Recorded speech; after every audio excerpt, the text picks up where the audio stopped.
Sir काय सांगाल होळी निमित्ताने कशा प्रकारे बंदोबस्त करण्यात आला? ओके. सर्वप्रथम मी मिर्झा भाईंदरमधील जनतेला होळीच्या शुभेच्छा देतो. होळी सणानिमित्त आपण टोटल 80 अधिकारी आणि 470 पोलीस, MSF आणि होमगार्ड असे पोलीस स्टेशनच्या वेगवेगळ्या हद्दीमध्ये आपण बंदोबस्त लावलेला आहे. ह्याच्यामध्ये जे आपले सिटीतले जे सेन्सिटिव्ह पॉईंट्स आहेत, जे धार्मिक स्थळं आहेत, जे मोठे सोसायटीज आहेत, या ठिकाणी आपण बंदोबस्त लावलेला आहे.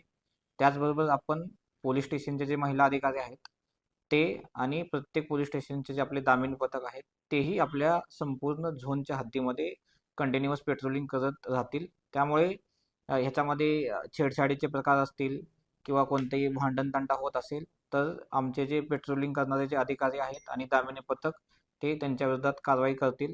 तसेच जे लोक दारू पिऊन गाडी वगैरे चालवतील अशा लोकांच्या अगेन्स्ट आपण वेगवेगळ्या ठिकाणी नाकाबंदी लावलेली असेल. त्यामुळे त्या ठिकाणीही ज्यांनी दारू पिऊन कोणी गाडी चालवत असेल तर त्यांच्या विरोधातही आपण कारवाई करणार आहोत.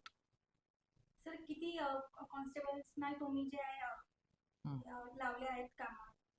टोटल आपण जसं मी सांगितलं की आपण 400 पोलीस अंमलदार, 40 MSF आणि 34 होमगार्ड असे मिळून 470 आपण जे पोलीस आहेत ते बंदोबस्तासाठी लावलेले आहेत. दामिनी पथकाला कशा प्रकारे कॉन्टॅक्ट केला जातो?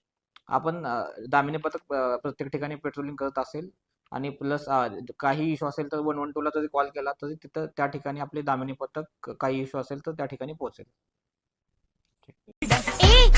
फेंक के दिखाना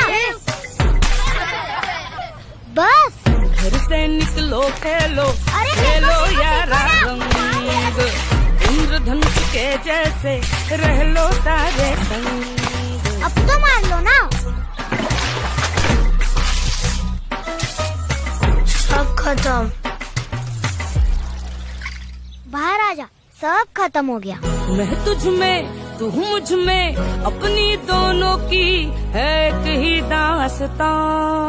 अपनों के संग रंग लाए संग। नमाज पढ़कर आता हूँ, बाद में रंग पड़ेगा।